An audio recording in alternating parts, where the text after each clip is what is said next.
Hello everyone.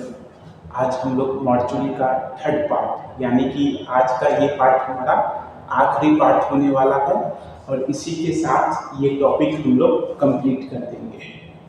तो आज हम लोगों को देखना है फिजिकल फैसिलिटीज। इसमें सबसे पहला टॉपिक है लोकेशन। आखिरकार हॉस्पिटल में मॉर्चुरी का लोकेशन कहाँ होना चाहिए? इसका लोकेशन हॉस्पिटल में बहुत ज़्यादा क्रिटिकल रोल प्ले करता है। इमेजिन करके देखिए, अगर मॉर्चुरी हॉस्पिटल के मेन डोर के पास हो, लोग आएंगे वहाँ पे डेड बॉडी को जाते हुए देखेंगे तो उनके ऊपर भी निगेटिव इम्पैक्ट पड़ेगा। इसी के लिए प्रयास किया जाता है मॉर्चुरी को हो सके तो एक सेपरेट बिल्डिंग में इंस्टॉल करवा दिया जाए। इसका लोकेशन क्या है? ट्राई करना चाहिए कि सेपरेट बिल्डिंग में हो मॉर्चुरी, तो बहुत अच्छी बात है। किस डिपार्टमेंट के नजदीक होना चाहिए? तो पैथोलॉजी डिपार्टमेंट के नजदीक होना चाहिए और प्रयास करना चाहिए कि अगर वो ग्राउंड फ्लोर पे हो या बेसमेंट में हो तो और भी अच्छी बात है। साथ ही में अलग अलग डिपार्टमेंट जैसे कि इमरजेंसी डिपार्टमेंट, ऑपरेशन थिएटर, ये सब के साथ उनका कनेक्शन, उनका रूट सही तरीके से हो, क्योंकि मेजॉरिटी ऑफ द केस में जो बॉडी मॉर्चुरी में जाती है हॉस्पिटल में, वो या तो ओटी से जाती है या तो इमरजेंसी से, नहीं तो आईसीयू से। तो इसके लिए सेपरेट रास्ता होना चाहिए ताकि बॉडी को सही से ट्रांसपोर्ट किया जा सके। तो पहला पॉइंट हमारा क्लियर हो चुका है, लोकेशन। लोकेशन कैसा होना चाहिए? या तो हॉस्पिटल के मेन बिल्डिंग से दूर एक सेपरेट बिल्डिंग बना के रखिए या एक सेपरेट एरिया वहाँ पे आप बना सकते हैं। वो पैथोलॉजी डिपार्टमेंट के पास हो, ग्राउंड फ्लोर पे हो या बेसमेंट में हो, तब तो और अच्छी बात है। और बाकी डिपार्टमेंट के साथ उसका एक्सेस होना चाहिए। सेकेंड पॉइंट है साइट, यानी कि अगर आपके हॉस्पिटल में बेड कैपेसिटी है 50 बेड से 100 बेड वाला हॉस्पिटल है, तो उसके लिए कम से कम 2 मॉर्चुरी चैम्बर की रिक्वायरमेंट होगी ही होगी। और अगर हॉस्पिटल के साइज को बढ़ा दिया जाए, अगर हॉस्पिटल 200 बेडेड है, अगर हॉस्पिटल 200 बेडेड है तो कम से कम 3 मॉर्चुरी चैम्बर की रिक्वायरमेंट कंपल्सरी होगी। वही लिखा हुआ है इसमें।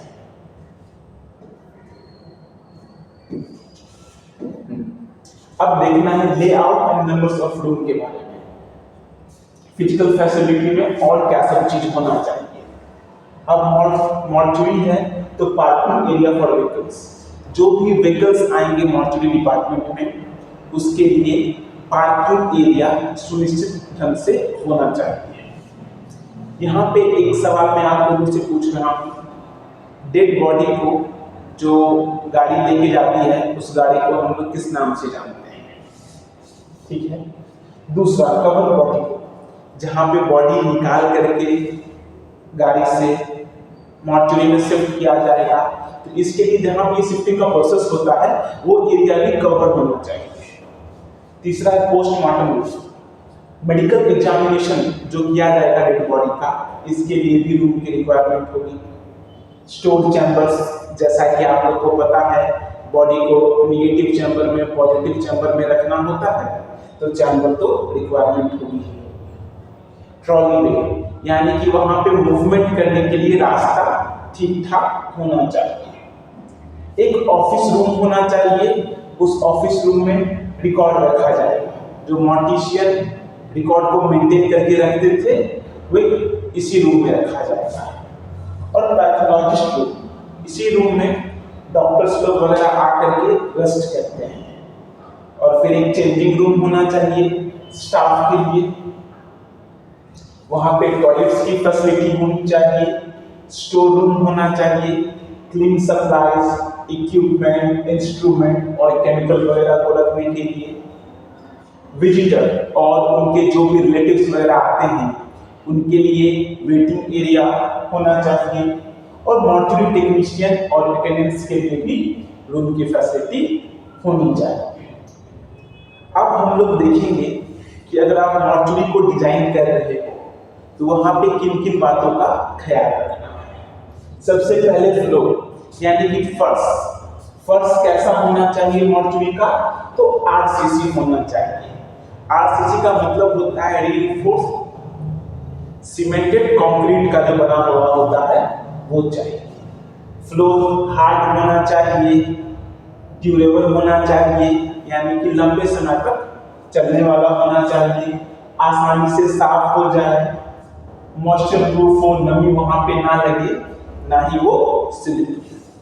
यानी अगर आपसे पूछा जाएगा कि मॉर्चुरी का फ्लोर बनाते हुए किन किन बातों का ख्याल रखना है, तो आपको पता होना चाहिए फ्लोर कैसा होगा, आरसीसी का होगा, हार्ड होगा, ड्यूरेबल होगा, वहां पे आसानी से वो क्लीन हो जाए, वॉशेबल होगा, नमी वहां पे ना लगे और स्लिपरी वगैरह ना हो। ये तो हमारा हो गया फ्लोर। अब बात करते हैं वॉल के बारे में। वॉल्स कैसा होगा? वॉल्स ऐसा होना चाहिए जो कि आसानी से साफ हो जाए और फ्यूचर में एक्सपेंशन भी कर सके। प्रयास कर सकते हैं कि वॉल में किनारा कम से कम हो तो और बेहतर हो सकता है। Windows, as far as possible the natural day light should be useful. जहां तक कि आपको पता होगा कि पोस्टमार्टम एक्टिविटी जो की जाती है वो नेचुरल डे लाइट में की जाती है, तो यहाँ पे मॉर्चुरी के विंडो का रोल इंपॉर्टेंट है, क्योंकि जितना अच्छा विंडो होगा उतना ही अधिक नेचुरल लाइट आ पाएगी और पोस्टमार्टम एक्टिविटी को परफॉर्म करने में सहायता मिलेगी। कहा जाता है कि पोस्टमार्टम जो है मेनली नेचुरल डे लाइट में किया जाता है। कभी कभी ऐसा सर्कमस्टांसेस बनता है कि रात में भी करने की नौबत हो सकती है, लेकिन इसके लिए मैजिस्ट्रेट से पहले परमिशन लेना होता है, उसके बाद इसको रात में किया जा सकता है।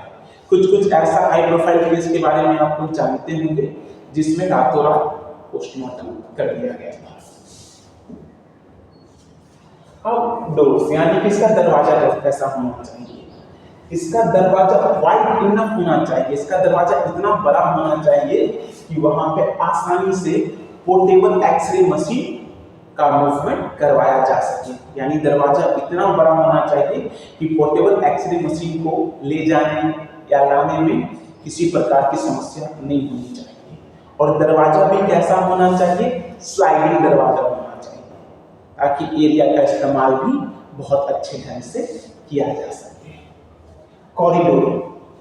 कॉरिडोर में इतना स्पेस होना चाहिए कि एक साथ में ट्रॉली भी आसानी से चली जाए और पोर्टेबल एक्सरे मशीन या कोई अगर इक्विपमेंट लेके जा रहे हैं इसको ले जाने में ओवरलैपिंग ना करे, इतना स्पेसियस होना चाहिए।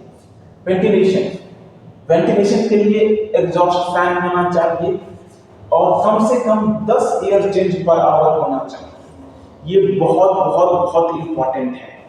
एक मॉर्चुरी में 1 घंटे में कम से कम 10 एयर चेंज होना चाहिए। 10 एयर चेंज होने का मतलब है कि जो हवा पूरे रूम में भरा है उसको बाहर फेंक करके फिर दूसरा हवा को रिफिल किया जाए। 1 घंटे में कम से कम 10 बार मिनिमम होना चाहिए, ताकि वहां पे इन्फेक्शन का संभावना कम होगी। ये बहुत इंपॉर्टेंट पॉइंट था। Supply of hot and cold water. Mortuary में गर्म पानी के साथ साथ ठंडे पानी की भी आवश्यकता होती है, तो इसका अरेंजमेंट भी होना चाहिए। बॉडी वगैरह को वॉश करने के लिए गर्म और ठंडे पानी की भी आवश्यकता पड़ती है। ड्रिंकिंग वाटर फैसिलिटी, वहां पे सेफ पोर्टेबल ड्रिंकिंग वाटर की फैसिलिटी भी इंस्टॉल होनी चाहिए। Wash basin facility for hand washing, हाथ वगैरह को वॉश करने के लिए वहां पे एक सेपरेट जगह होना चाहिए जहां पे स्टाफ और अटेंडेंट्स विजिटर वो लोग अपने हाथ को साफ कर सके। एयर कंडीशनिंग, अगर फाइनेंशियल स्टेबिलिटी है, पैसा है, तो हो सके तो एयर कंडीशनिंग को भी इंस्टॉल कर लेना चाहिए। सबसे इंपॉर्टेंट फायर फाइटिंग, मॉर्चुरी में भी फायर डिटेक्शन इक्विपमेंट होने चाहिए, fire alarm, fire extinguisher system होना चाहिए। एक केस इमेजिन करके देखिए, अगर कोई सेंसिटिव मामला है, बॉडी को मॉर्चुरी में रखा गया है और किसी भी तरीके से फायर चालू हो जाता है, उस केस में बॉडी भी जल सकता है और सेंसिटिव इंफॉर्मेशन जो एमएलसी के केस में चाहिए वो हाथ से बाहर जा सकता है। इसके लिए यहाँ पे भी फायर सिस्टम होना अनिवार्य है। अब हम लोग स्टाफिंग के बारे में देखें। स्टाफिंग हॉस्पिटल किस टाइप का है, कितना बेडेड है, वो टीचिंग हॉस्पिटल है या नॉन टीचिंग हॉस्पिटल है, बहुत सारे क्राइटेरिया के ऊपर में डिपेंड करता है। इसमें कहा गया है वैसे जनरल में 2 फॉरेंसिक एक्सपर्ट चाहिए जो कि 150 ऑटोप्सी कर सके, और एक एडिशनल एक्सपर्ट चाहिए होगा एवरी 100 ऑटोप्सी के लिए। ऑटोप्सी का मतलब हुआ वही जो पोस्टमार्टम किया जाता है उसी के बारे में है। उसके बाद आपको क्या चाहिए, 2 मॉर्चुरी टेक्नीशियन की रिक्वायरमेंट पड़ेगी एक मॉर्चुरी में, 5 मॉर्चुरी अटेंडेंट्स चाहिए, वो भी round the clock 24/7। Security guard चाहिए जो कि रोटेशनल शिफ्ट में काम कर सके, ये भी 24 घंटे के लिए चाहिए। 3 सफाई कर्मचारी चाहिए जो कि साफ सफाई का काम देख सके, और एक्सरे टेक्नीशियन चाहिए जो कि एक्सरे कर सके। एक्सरे का ज्यादातर इस्तेमाल एमएलसी वगैरह के इसमें होता है। इक्विपमेंट, यानी कि मॉर्चुरी में कौन कौन सा इक्विपमेंट होना चाहिए।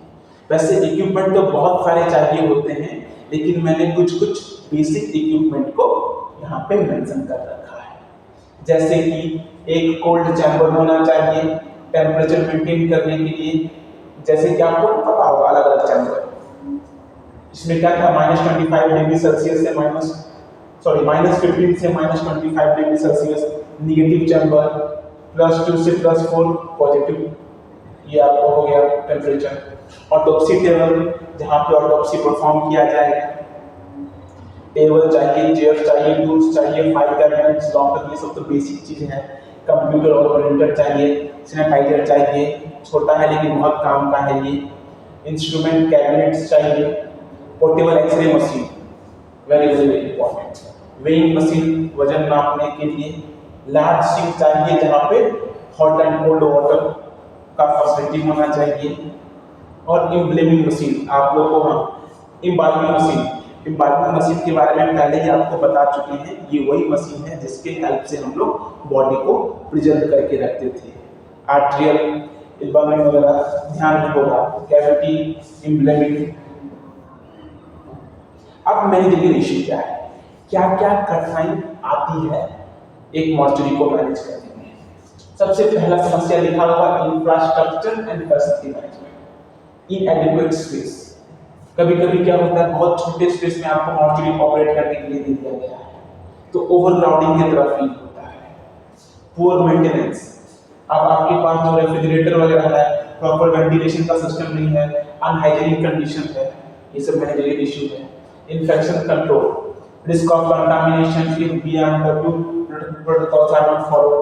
बायोमेडिकल वेस्ट का जो प्रोटोकॉल है, अगर आप उसको फॉलो नहीं करोगे तो यहाँ पे इन्फेक्शन फैलने का संभावना होता है। Accessibility, mortuary located in remote area, आमतौर पर मॉर्चुरी को रिमोट अलग एरिया में रख देते हैं, वहां तक पहुंचने में भी समस्याओं का सामना करना पड़ता है। Staffing and human resource issue, shortage of trained personal, trained आदमी की बहुत भारी कमी है यहाँ पे। मॉर्चुरी अटेंडेंट भी लैक ऑफ प्रोफेशनलिज्म दिखा देते हैं। साइकोलॉजिकल स्ट्रेस, पूरे दिन डेड बॉडी के साथ डील करते करते साइकोलॉजिकल इफेक्ट पड़ता है उन लोगों के पास। अब देखिए, स्टैंडर्ड ऑपरेटिंग प्रोसीजर को फॉलो करना होता है। कभी कभी ये भी कुछ ना कुछ गलती हो गया तो प्रॉब्लम हो जाता है। डॉक्यूमेंटेशन करना होता है, कभी कभी डिले हो जाता है पोस्टमार्टम रिपोर्ट में, कोऑर्डिनेट करके रखना होता है पुलिस और लीगल अथॉरिटी के साथ। ये सब में किसी से भी अगर मिस हुआ कुछ भी प्रॉब्लम तो समस्या आ सकती है। ठीक है, चार्जेस एंड फी को लेकर के होता है, बजट कम होता है, आउटसोर्सिंग इशू होता है मॉर्चुरी में। तो आज हमारा यहाँ पे मॉर्चुरी का चैप्टर समाप्त होता है। Thank you.